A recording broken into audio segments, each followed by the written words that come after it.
Once upon a time, on a terrible stormy night, a powerful seer gave birth to a baby boy.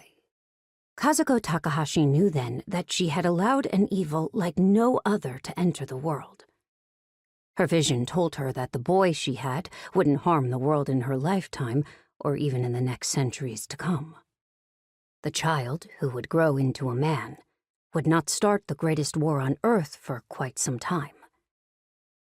Haru Takahashi often thought of his mother.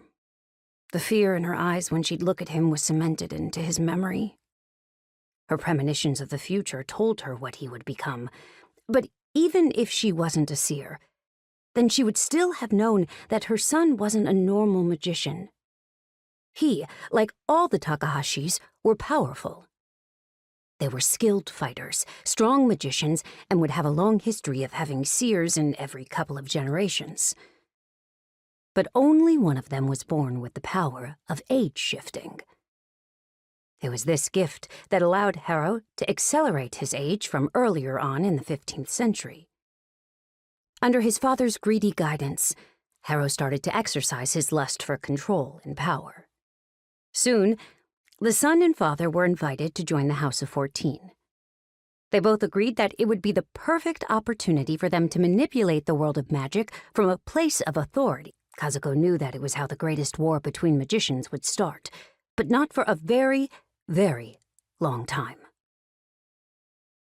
"I need an army," Haru Takahashi said, looking out at the 21st century world of Japan, noting how different it appeared than how he remembered it as a child, well over 600 years ago.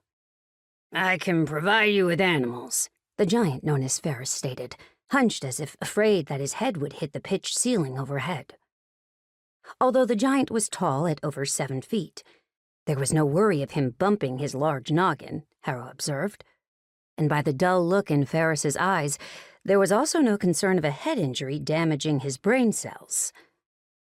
When Haru Takahashi revealed himself to the House of 14 and the leaders of the magical races and organizations, and in front of Mother Nature and Father Time, he'd taken a risk.